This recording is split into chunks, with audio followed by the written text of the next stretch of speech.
Je vais vous donner un cas concret. Nous sommes en train de développer la chaîne de valeur des batteries électriques en RDC. La RDC est le premier producteur mondial du cobalt. Le cobalt est la matière première principale pour produire une batterie. La RDC produit le lithium. Le lithium et le cobalt produisent des batteries qu'on appelle à ion.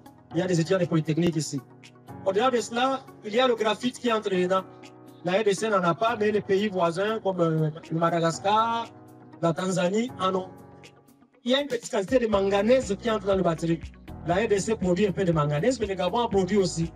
Nous sommes en train de dire à la RDC, qui est un pays richement doté en matières premières, au lieu de continuer pendant un siècle, vous avez été en train d'exploiter des tonnes de cobalt, il n'y a pas d'impact sur le développement social dans le pays. Dites à ces gens qui viennent prendre ces cobalt de venir installer des usines dans une zone économique spéciale ici, qui produisent les batteries. Lorsque nous sommes allés parler avec Tesla, avec Mitsubishi, Toyota et les autres pour leur dire, là où vous allez prendre du cobalt, maintenant ils vont vous exiger qu'ils n'exportent plus le cobalt brut. Il faut produire là-bas, qu'est-ce que vous allez faire? Ils nous ont dit, ah mais, nous avons des entreprises qui font l'extraction là-bas. Même les ingénieurs et les travailleurs congolais n'ont pas les niveaux pour travailler.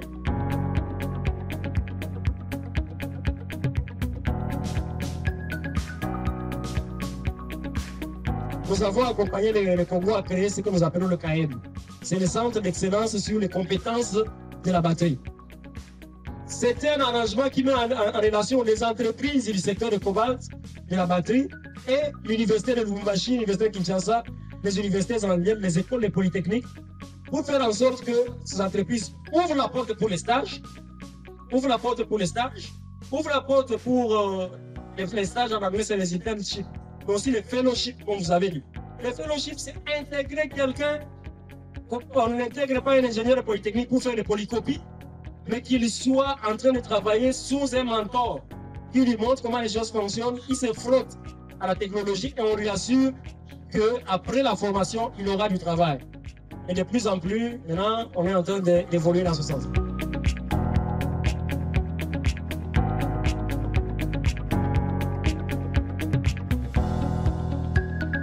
Je leur ai fait part de deux constats majeurs que nous tirons de notre relation avec la RDC. Nos ingénieurs, les écoles et polytechniques, là, ils sont très bons en matière technique, mais ils ne sont pas outillés en matière de compétences du futur. Les entreprises cherchent les gens qui connaissent un peu sur l'économie verte. Ça va être un ingénieur électricien, mais qui peut travailler sur l'efficience énergétique et réduire la consommation d'énergie, qui peut aller vers le durable, et ainsi de suite. La plupart des fois, nos ingénieurs sont très calibrés, ils se passent.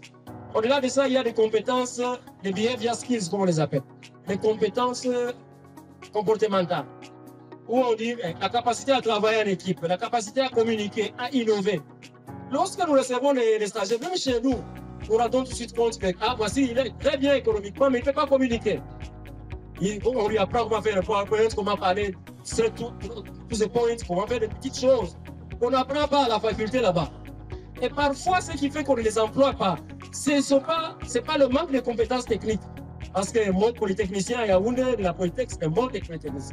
Mais la capacité à s'insérer dans les équipes multinationales, les équipes multiculturelles, à parler d'autres langues, à maîtriser les technologies du futur, à aller digital, font que souvent, on dit, allez, il connaît toute la chimie industrielle, mais il ne sait pas l'utiliser sur l'ordinateur.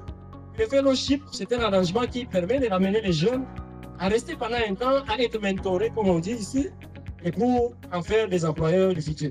Et donc, dans les zones économiques de nouvelle génération, nous essayons, tant qu'il se peut, d'infuser cette approche.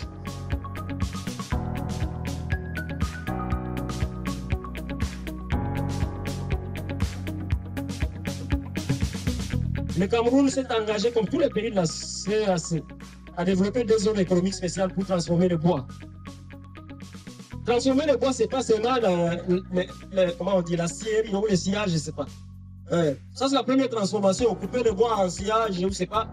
Les troncs, on enlève les cosses. Ça, c'est la première transformation. Lorsque vous allez au Gabon, vous trouvez que à travers les résidus du bois, les poudres qui restent, on commence à fabriquer des meubles aujourd'hui.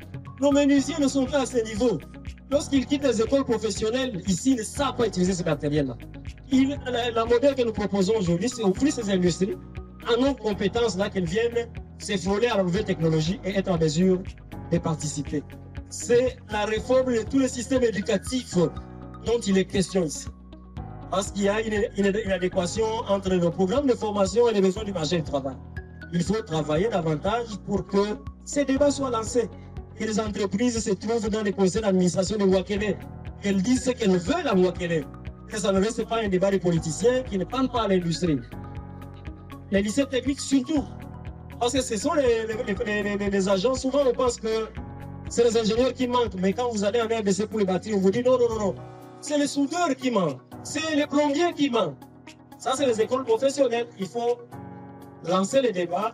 La discussion entre l'entreprise et l'école technique et les universités doit être lancée.